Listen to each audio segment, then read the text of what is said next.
Hello student, good morning. देखिए, हमारे जो लास्ट क्लास टॉपिक जो डिस्कस कर रहे थे, तो इसके अंदर हमें ट्रांसपीरेशन जो है उसकी मैकेनिज्म के बारे में डिस्कस किया, या फिर कहें स्टोमेटा के मोमेंट्स के बारे में डिस्कस किया कि किस प्रकार से स्टोमेटा ओपन होते हैं, कैसे स्टोमेटा क्लोज होते हैं। इसके बाद जो पार्ट आता है, तो हम ये कहें कि जो स्टोमेटा जो है उसके मोमेंट की या ट्रांसपीरेशन की जो मैकेनिज्म है उसका डिस्कस किया। अब जो हमारा टॉपिक है वो ये है कि ट्रांसपीरेशन रेट जो रहती है उसको कौन कौन से फैक्टर्स रहते हैं जो इफेक्ट डालते हैं। तो हम ये बात करें कि factor affecting rate of transpiration, कि ट्रांसपीरेशन की रेट को इफेक्ट करने वाले जो फैक्टर हैं उनके बारे में डिस्कस करेंगे कि ट्रांसपीरेशन की रेट कब इंक्रीज होगी और कब डिक्रीज होगी। मेन रूप से यही देखना होता है कि ट्रांसपीरेशन की रेट है वो इंक्रीज कब होती है, कब बढ़ जाएगी, इसके बाद डिक्रीज कब होगी या कब घट जाती है। तो इसके लिए जो जितने भी जो फैक्टर हैं जो ट्रांसपीरेशन जो है इस पर इफेक्ट डाल रहे हैं, उनको हम ये कहेंगे टू पार्ट्स के अंदर डिवाइड किया। तो हम ये कहें कि divided into two part. Main रूप से टू पार्ट कौन कौन से हैं जो फैक्टर हैं उनमें से फर्स्ट पार्ट है एक्सटर्नल फैक्टर, इसके बाद सेकंड जो पार्ट है वो है इंटरनल फैक्टर। देखिए, एक्सटर्नल फैक्टर और इंटरनल फैक्टर दोनों के अंदर यदि बात करें तो एक्सटर्नल फैक्टर है ये जो प्लांट रहता है उसकी बॉडी से एक्स्ट्रा जो भी इन्वायरमेंट के फैक्टर हैं उनकी बात है, या फिर कहें कि इसके अंदर प्लांट बॉडी है कि यदि इसकी बात करें तो इस पार्ट के अंदर तो मेनली कौन सा पार्ट रहेगा, प्लांट बॉडी। और यदि इस फैक्टर की बात करें तो इसके अंदर रहेंगे इन्वायरमेंटल फैक्टर।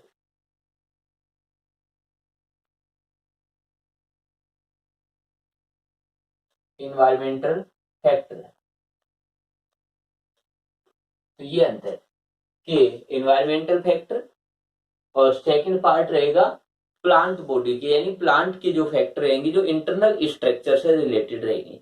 तो इसका सीधा संबंध हुआ कि हम इसके अंदर केवल उन्हीं फैक्टर्स हैं उनकी स्टडी करेंगे जो फैक्टर इन्वायरमेंट से रिलेटेड है।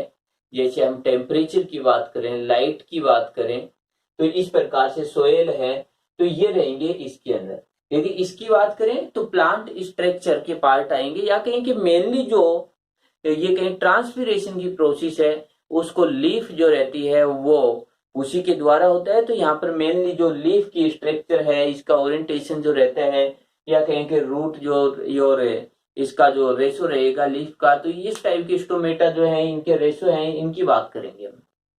तो यहाँ पर केवल प्लांट की बात रहेगी, यहाँ पर इन्वायरमेंट के फैक्टर हैं। इनमें से फर्स्ट फैक्टर आता है लाइट। देखिए, लाइट जो है वो किस तरीके से ट्रांसपीरेशन की रेट पर इफेक्ट डाल रही है। तो लाइट मेनली टू टाइप से इफेक्ट डालती है। पहले तो एक है डायरेक्टली, सेकंड रहता है इनडायरेक्टली।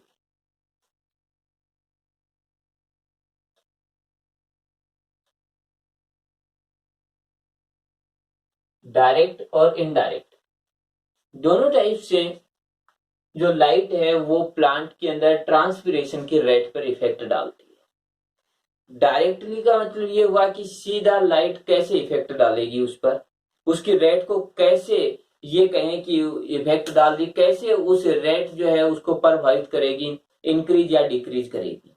तो यदि हम बात करें डायरेक्टली, तो डायरेक्टली के अंदर यदि देखेंगे तो यहां पर आ जाते हैं स्टोमेटा। और स्टोमेटा जो है ओपन एंड क्लोज, ये दो पार्ट।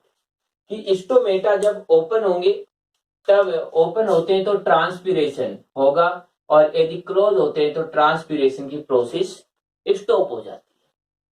तो यहाँ पर स्टोमेटा के ओपन और क्लोज होने की बात करें तो ये देखिए लाइट पर डिपेंड करती है। जो हमने इसकी मैकेनिज्म में पढ़ा कि डे लाइट होती है उस समय स्टोमेटा जब जो गार्ड सेल्स होती है और ट्रिगर्ड होती है डे लाइट में, उस समय स्टोमेटा ओपन होते हैं। जब डे लाइट में जो गार्ड सेल्स रहती हैं वो यदि फ्लैसिड स्टेज में होती हैं तो स्टोमेटा क्लोज हो जाते हैं। जब स्टोमेटा ओपन होते हैं तो हम ये कहें कि वाटर जो है, जो सेल्स के अंदर जो इंटरसेलुलर स्पेस है, उन स्पेस में जो वाटर वाटर वेपर के रूप में प्रेजेंट था, स्टोमेटा ओपन होते ही इन्वायरमेंट में आ जाता है। जब स्टोमेटा क्लोज रहेंगे तब वह इन्वायरमेंट में नहीं आ पाता है। तो इस कंडीशन की बात करें तो हम ये कहें कि लाइट जो है वो स्टोमेटा की मैकेनिज्म को इफेक्ट डालती है, डायरेक्ट रूप से स्टोमेटा को ओपन होने या क्लोज होने पर डिपेंड है। अब यहाँ पर ये डायरेक्ट रूप से, अब जैसे ही स्टोमेटा ओपन होंगे या कहें कि लाइट यदि तेज होती है, लाइट यदि हम ये कहें कि हाई फ्रीक्वेंसी की यदि लाइट होती है तो हम ये कहेंगे स्टोमेटा ओपन होंगे, और यदि लाइट लो है तो इसका मतलब स्टोमेटा क्लोज हो जाएंगे। या फिर कहें कि यदि लाइट अब्सेंट है तो उस समय स्टोमेटा क्लोज हो जाएंगे। क्लोज होने का मतलब है ट्रांसपीरेशन नहीं होगा, यदि ओपन है तो ट्रांसपीरेशन होगा। तो डायरेक्ट रूप से लाइट ने इफेक्ट डाला। इसके बाद है इनडायरेक्ट रूप से। देखिए जब लाइट जो है वो काफी तेज होती है तो उस समय यदि हम बात करें तो लाइट जब तेज रहेगी तो उस समय टेम्परेचर भी इंक्रीज होता है, और जब लाइट स्लो होती है तो उस समय टेम्परेचर डिक्रीज होता है। और यदि टेम्परेचर इंक्रीज रहता है तो ट्रांसपिरेशन भी होगा, ट्रांसपिरेशन इंक्रीज होगा। यदि टेम्परेचर लो है तो ट्रांसपिरेशन भी लो हो जाता है। तो ये इनडायरेक्ट रूप से टेम्परेचर को इंक्रीज करके या टेम्परेचर को डिक्रीज करते हुए ये इफेक्ट डालती है। इसके बाद आ जाता है वाइंड की बात करें तो देखिए कोई भी ये प्लांट है जैसे इस टाइप से,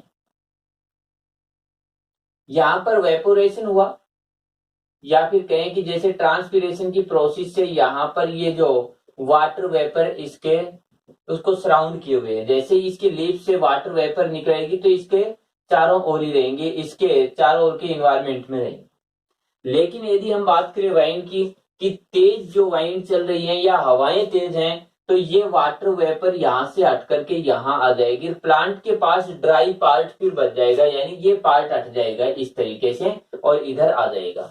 यदि ऐसी स्थिति होती है तो प्लांट के पास फिर से हम ये कहेंगे कि इसके चारों ओर के जो इन्वायरमेंट है उसके अंदर वाटर वेपर है वो कम हो जाएगी, और इसीलिए इसको बैलेंस करने में फिर से क्या रहेगा, ट्रांसपीरेशन की प्रोसेस फिर हो जाती है। तो हम ये कहें कि जब वाइन जो है वो तेज है तो उस समय जो ट्रांसपीरेशन भी हाई होता है, और यदि वाइन की रेट स्लो है तो उस समय ट्रांसपीरेशन की रेट भी स्लो होती है। यानी ये हाई है तो ट्रांसपीरेशन हाई, यदि ये स्लो है तो ट्रांसपीरेशन भी स्लो। इसके बाद अवेलेबल सोयल वाटर, यदि हम बात करें तो देखिए अवेलेबल है सोयल वाटर की। यदि ये पार्ट था प्लांट का, इस प्लांट के यहाँ जैसे सोयल है, इस सोयल के अंदर है H2O वाटर। यदि वाटर सोयल के अंदर एक सफिशियंट अमाउंट में प्रेजेंट है या कहें कि ये अधिक मात्रा में है तो उस समय इसका एब्जॉर्प्शन भी अधिक होगा, और जब इसका एब्जॉर्प्शन अधिक होगा तो इसका ट्रांसपीरेशन भी अधिक होगा। तो हमें कहें कि सोयल में यदि वाटर की अमाउंट अधिक है तो ट्रांसपीरेशन भी अधिक हो जाता है, या कहें कि इसकी रेट, या कहें कि वाटर मॉलिक्यूल सोयल के अंदर यदि सफिशिएंट अमाउंट में अवेलेबल है तो ट्रांसपीरेशन की रेट भी इंक्रीज रहेगी। अब देखिए इससे अपोजिट की यदि यहाँ पर वाटर मॉलिक्यूल्स नहीं है तो इसका मतलब एब्जॉर्प्शन की पावर भी डिक्रीज हो जाएगी। इसके डिक्रीज होने पर यहाँ पर ट्रांसपीरेशन भी डिक्रीज हो जाएगा। इसके बाद हम बात करें जैसे टेम्परेचर की, देखिए इन्वायरमेंट का टेम्परेचर जो है वो इंक्रीज होगा तो प्लांट अपनी बॉडी के टेम्परेचर को मेंटेन करने के लिए वाटर को वाटर वेपर के रूप में बॉडी से आउटसाइड में करेंगे, और वाटर जिस सरफेस से हटता है उस सरफेस का टेम्परेचर कम हो जाएगा। तो इन्वायरमेंट का टेम्परेचर यदि अधिक है तो उस समय, यानी इन्वायरमेंट में टेम्परेचर हाई है तो उस समय प्लांट अपने यहाँ पर जो रहेंगे कि जैसे बॉडी के टेम्परेचर को मेंटेन करने के लिए वेपर के रूप में वाटर को लॉस करेंगे, तो इस कारण से बॉडी का टेम्परेचर बढ़ेगा। यदि टेम्परेचर लो है तो इनको टेम्परेचर मेंटेन करने की कोई रिक्वायरमेंट नहीं होगी। तो इस तरीके से हुआ। इसके बाद ह्यूमिडिटी है। देखिए ह्यूमिडिटी का मतलब ये रहता है कि इन्वायरमेंट के अंदर वाटर वेपर, यानी इन्वायरमेंट है उसमें जितनी वाटर वेपर अवेलेबल होती है उसको ह्यूमिडिटी कहते हैं। यदि इन्वायरमेंट में वाटर वेपर अधिक है तो इसका मतलब प्लांट को जो है इधर जो वाटर है उस वाटर वेपर को यहाँ से या ट्रांसपीरेशन जो है उतना ही डिक्रीज हो जाएगा। यदि इन्वायरमेंट में ह्यूमिडिटी जो हम ये कहें कि कम रहती है तो उस समय यहाँ पर जो ट्रांसपीरेशन इंक्रीज हो जाता है, क्योंकि यहाँ से तुरंत जो वाटर रहेगा वो इन्वायरमेंट में चला जाएगा। तो इस प्रकार से अब देखिए इनके अंदर ये जो फैक्टर हैं, इन फैक्टर्स की बात करें तो यदि ये हाई है तो ट्रांसपीरेशन हाई है, यदि ये लो है तो ट्रांसपीरेशन भी लो होता है। और ये जो फैक्टर रहता है यदि ये हाई है तो ट्रांसपीरेशन लो होगा, और यदि ये लो है तो ट्रांसपीरेशन हाई होता है। इसके बाद जो सेकंड पार्ट है, देखिए इसके अंदर जो हम बात करें कि लीफ जो है उनके ऊपर या कहें प्लांट की जो बॉडी स्ट्रक्चर है उसके बारे में डिस्कस करेंगे। तो यहाँ पर देखिए जो प्लांट की जो बॉडी स्ट्रक्चर है इसमें फर्स्ट जो पार्ट आता है वो आता है लीफ का। तो जो इंटरनल फैक्टर है इनमें लीफ स्ट्रक्चर की बात करें, लीफ स्ट्रक्चर का मतलब ये जो हमने जो लीफ है इस तरीके, इसकी अपर और लोअर जो सरफेस है, अब डिपेंड ये करता है कि इसके स्टोमेटा अपर सरफेस पर है या लोअर सरफेस पर है या बोथ सरफेस पर प्रेजेंट है। एक पार्ट तो ये हुआ। दूसरा पार्ट ये हुआ कि लीफ पर स्टोमेटा जो है उनकी नंबरिंग कितनी है, या कहें कि ये जो कितने स्टोमेटा पर स्क्वायर सेंटीमीटर प्रेजेंट है, तो ये डिपेंड करेगा। अब देखिए कि यदि एक स्क्वायर सेंटीमीटर एरिया में यदि जो ये कहें कि 100 स्टोमेटा है, दूसरी जो लीफ रहती है या दूसरा प्लांट है जिसके अंदर हम बात करें कि 1 सेंटीमीटर 1000 स्टोमेटा है, तो जहां 1000 है वहां पर वाटर वेपर है जो आउटसाइड में यदि निकालती है उसके लिए अधिक स्टोमेटा प्रोवाइड हुए तो ट्रांसपीरेशन अधिक होगा। तो यदि इसके अंदर स्टोमेटा अधिक है तो ये कहें कि स्टोमेटा मोर है तो ट्रांसपीरेशन भी मोर है, और यदि स्टोमेटा हम ये कहें कि बहुत कम होते हैं तो यहाँ पर जो ट्रांसपीरेशन भी स्लो होगा। इसके बाद यहाँ पर डिपेंड करता है कि इस लीफ पर या कहें कि जो प्लांट रहता है उसकी सरफेस पर क्यूटिकल या वैक्स लेयर होती है। तो ये जो क्यूटिकल लेयर है इसकी थिकनेस डिपेंड करती है कि ट्रांसपीरेशन कितना है। यदि क्योंकि ये वाटर के लिए इम्परमिएबल है तो यदि इसकी थिकनेस अधिक है तो ट्रांसपीरेशन कम, यदि इसकी थिकनेस कम है या कहें कि ये थिन लेयर होती है तो ट्रांसपीरेशन भी हाई हो जाता है। तो इस तरीके से एक ये हुआ। इसके बाद यदि हम बात करें लीफ का ओरिएंटेशन, तो देखिए लीफ के ओरिएंटेशन की बात यह है कि यदि हम बात करें कि जैसे ये प्लांट है और यदि इस तरीके से ये जो लीफ है इस लीफ के और जो सनलाइट रेज जो रहती है वो पैरेलल रहती है, तब हम ये कहेंगे कि ट्रांसपीरेशन है वो कम होगा। क्यों होगा? क्योंकि जो टेम्परेचर जो लीफ के ऊपर जो लाइट होती है वो प्रॉपरली नहीं आती है, टेम्परेचर भी नहीं इंक्रीज होता है, स्टोमेटा भी ओपन नहीं हो पाते हैं इतने, तो इसीलिए ट्रांसपीरेशन कम। यदि ये सनलाइट के 90 डिग्री पर है तो यहाँ पर सनलाइट अधिक आएगी, स्टोमेटा भी ओपन होंगे और इसके बाद टेम्परेचर भी अधिक इंक्रीज होगा और इस प्रकार से ट्रांसपीरेशन भी अधिक हो जाता है। तो ये जो फैक्टर थे ये ट्रांसपीरेशन को इफेक्ट डालने वाले थे। अब हम बात करें सिग्निफिकेंसी ऑफ ट्रांसपीरेशन या ट्रांसपीरेशन की क्या इंपॉर्टेंस होती है और ये कहें कि क्या इसकी कमियां रह जाती हैं। तो अब देखिए इसके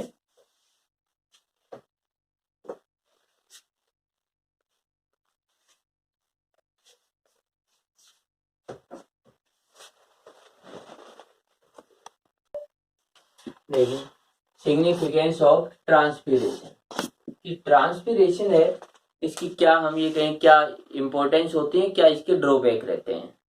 तो इसके लिए एक काफी जो लाइन है ये कहें कि ये लाइन काफी फेमस है इसकी, transpiration is necessary evil for plant, कि ट्रांसपीरेशन जो है वो प्लांट के लिए एविल है लेकिन नेसेसरी भी है।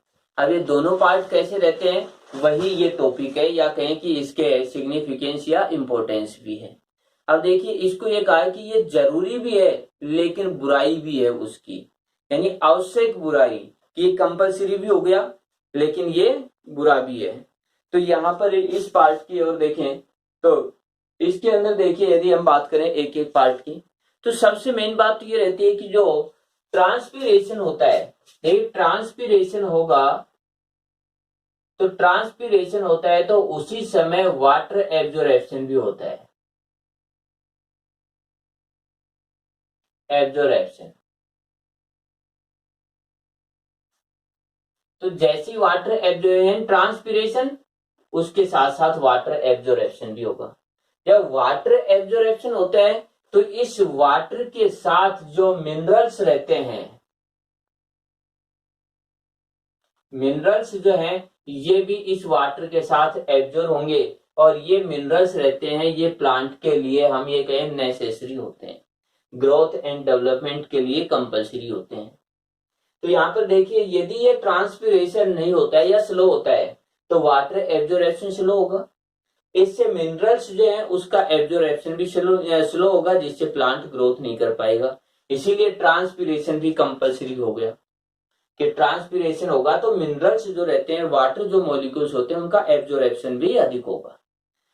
इसके बाद यदि हम बात करें कि जो ट्रांसपीरेशन है वो प्लांट का टेम्परेचर को मेंटेन करने का फंक्शन करता है, कि यदि ट्रांसपीरेशन होता है तो प्लांट की सरफेस से वाटर मॉलिक्यूल्स जो रहते हैं वो वेपर के रूप में हट जाते हैं, और वाटर मॉलिक्यूल वेपर के रूप में जिस भी सरफेस से हटते हैं उस सरफेस का टेम्परेचर जो रहता है वो लो हो जाता है। तो यहां पर ये टेम्परेचर जो रहते हैं उसको मेंटेन करने का फंक्शन करते हैं। तो इस प्रकार से यदि हम देखें कि ट्रांसपीरेशन मेन रूप से, यदि बात करें टेम्परेचर की, यदि मेन रूप से बात करें तो मिनरल्स जो रहते हैं इनको एब्जॉर्प्शन की, ये इसके लिए हम ये कहें कि ये कंपलसरी पार्ट है। यदि ट्रांसपीरेशन नहीं होगा तो ये पार्ट भी नहीं होंगे। इसके बाद देखिए कि जो अदर पार्ट, जो इसके ड्रॉबैक की बात करें तो हम ये कहें कि इसके अंदर जो ट्रांसपीरेशन जो होता है या कहीं वाटर एब्जॉर्प्शन होता है उसका लगभग 1% पार्ट ही यूज में आता है प्लांट के, लगभग 90 से 99% पार्ट जो रहता है वो वाटर वेपर के रूप में हो जाता है, लॉस हो जाता है। तो यहाँ पर हम ये कहें मैक्सिमम वाटर का लॉस होता है। इसके बाद सेकंड जो ड्रॉबैक इसका रहता है वो ये रहता है कि विल्टिंग की प्रोसेस हो जाती है। यदि सोयल में वाटर यदि कम है और उस समय ट्रांसपीरेशन यानी टेम्परेचर अधिक है, ट्रांसपीरेशन अधिक है, तो उस समय विल्टिंग हो जाता है प्लांट में, और विल्टिंग यदि परमानेंट हो जाता है तो प्लांट की डेथ हो जाती है। तो हम ये कहें कि ये इसके सिग्निफिकेंसी है, लेकिन लास्ट में यही कंक्लूजन है कि नेसेसरी एविल है, या फिर कहें कि आवश्यक बुराई होती है। अब इसके बाद देखिए जो नेक्स्ट जो टॉपिक है,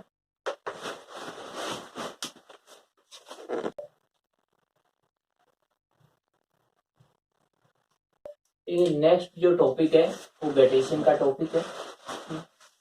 तो गटेशन क्या रहता है, देखिए इसको समझने से पहले एक बार हम एक एग्जाम्पल को देख लेते हैं, उसके बाद जो है इसकी डेफिनेशन और इस पार्ट को देखते हैं। देखिए हम जब मॉर्निंग टाइम के अंदर देखते हैं जो ग्रासेस रहते हैं या जो दूब जो घास रहती है, इस घास के अंदर जैसे टोमेटो है, जैसे पोटैटो है, इस प्रकार के जो प्लांट रहते हैं, इन प्लांटों को जब हम मॉर्निंग टाइम में देखते हैं, जब ये कहें कि टेम्परेचर लो होता है, उस टाइम यदि हम मॉर्निंग टाइम में देखेंगे तो वहां पर इनकी जो लीफ होती है, इन लीव्स के जो किनारे रहते हैं या मार्जिन्स जो पार्ट रहते हैं, इन पार्टों पर वाटर की छोटी छोटी ड्रॉप दिखाई देती है। तो वो ड्रॉप किस तरीके से आती है, या कहीं कि वो ड्रॉप जो बन रही है वाटर की, वहां पर वाटर वेपर के रूप में नहीं है बल्कि ड्रॉप के रूप में है, और वो ड्रॉप जो बनती है या कहें कि लीफ से जो ड्रॉप जो आउटसाइड में पास हो रही है, उन्हीं ड्रॉप के पास होने की प्रोसेस को ही हम गटेशन बोलते हैं। या कहें कि जो ड्रॉप है वो जो बाहर कैसे आ रही है उस प्रोसेस को गटेशन बोलते हैं। तो अब देखिए इसकी डेफिनेशन कि exudation of a droplet of water from the tips and margin of leaves is called guttation। तो यहां पर देखिए कि यहां पर हम ये क्या कह रहे हैं,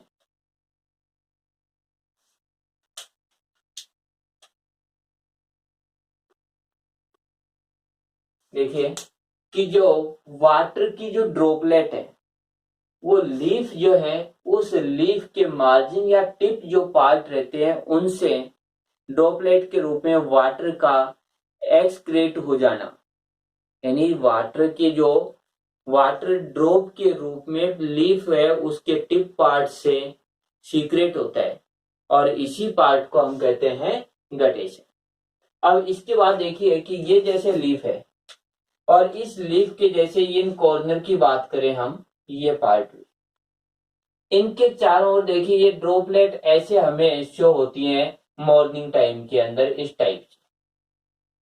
तो ये प्रोसेस क्यों होती है, किस तरीके से होती है, तो जो ये पोर होते हैं जहां से ये ड्रॉप जो है ये सीक्रेट होती है, यानी वाटर ड्रॉप जहां से सीक्रेट होती है या फिर कहें एक्सुडेशन होती है, उस पोर को हम हाइडेथोड्स बोलते हैं।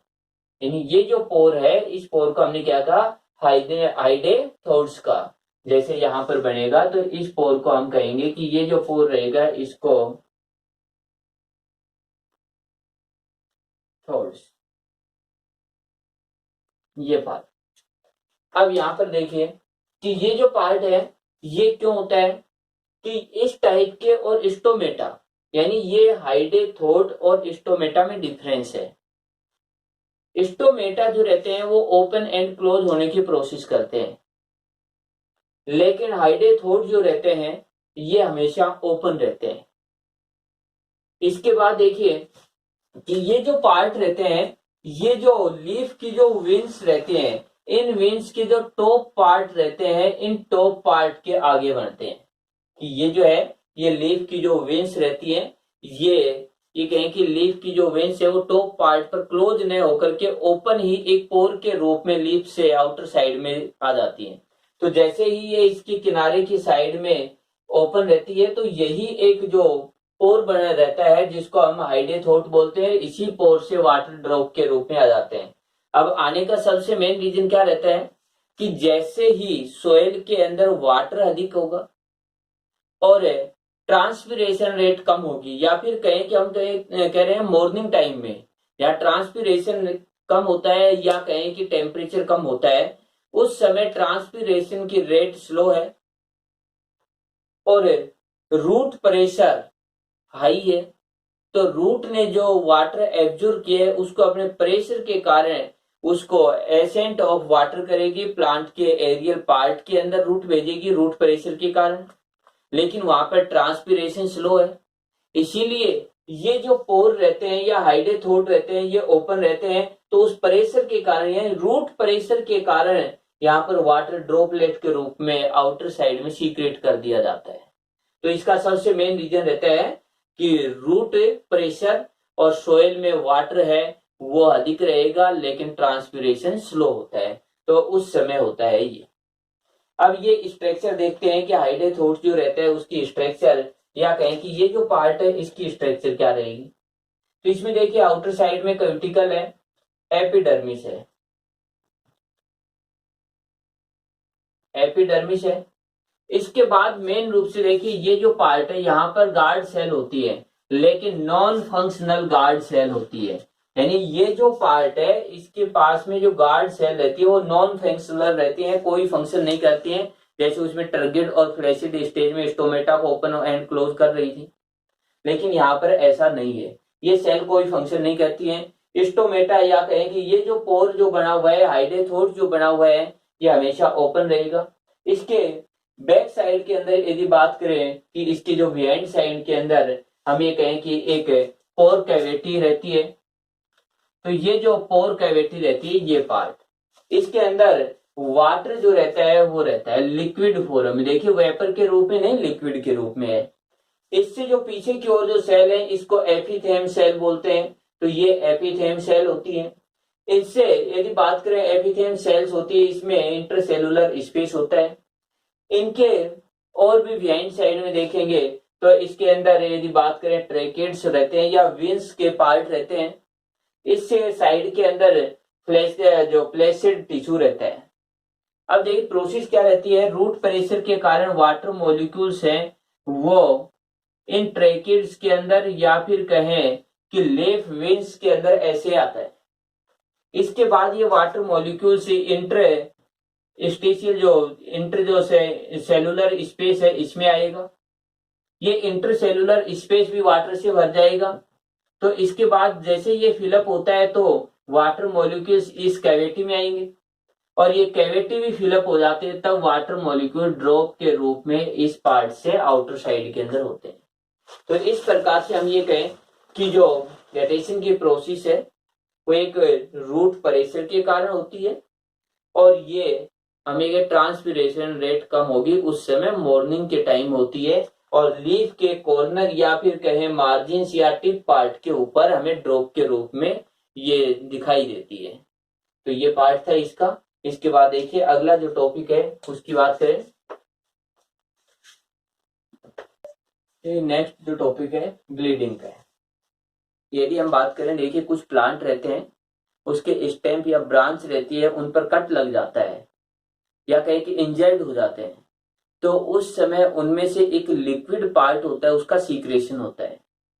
तो उसी लिक्विड पार्ट के सीक्रेशन की जो प्रोसेस होती है उसी को हम कहते हैं ब्लीडिंग। तो यहाँ पर देखिए ब्लीडिंग का क्या हुआ, एक्जुडेशन ऑफ जाइलम सेप कि जाइलम जो रहता है जैसे ही कट लगेगा तो जाइलम के अंदर जो लिक्विड पार्ट है जो उसका ये कहीं जाइलम सेप है, तो उस जाइलम सेप है वो प्लांट के अंदर उसका फ्लो हो रहा है। तो जैसे कट लगेगा तो उसी जगह से जाइलम की जो ट्रेकिया है उनसे वह प्रेशर के कारण आउटर साइड में वो सेप होता है वो आ जाता है।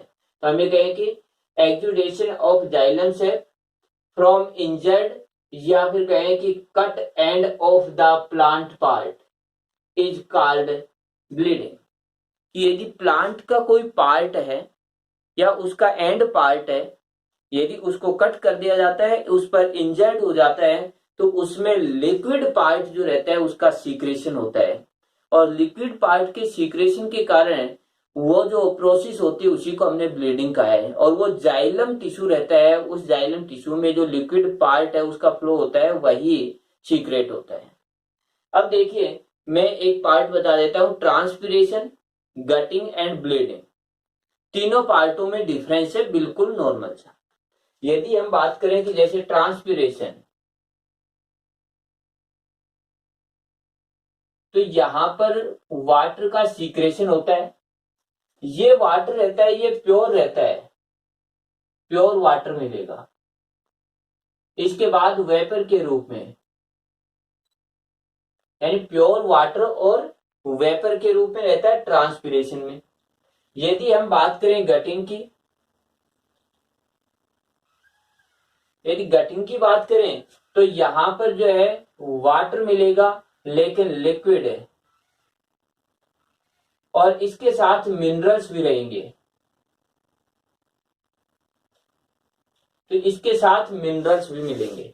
देखिए यदि इसकी बात करें तो इसके अंदर वाटर प्योर रहता है। ये डिफरेंस पूछे जाते हैं क्वेश्चन, इसमें वाटर प्योर है, इसमें लिक्विड जो वेपर फॉर्म में है। लेकिन इसके अंदर हम बात करें इन गैस स्टेज तो इसमें वाटर लिक्विड है और यदि बात करें वाटर प्योर नहीं होता है, इसमें मिनरल्स होते हैं।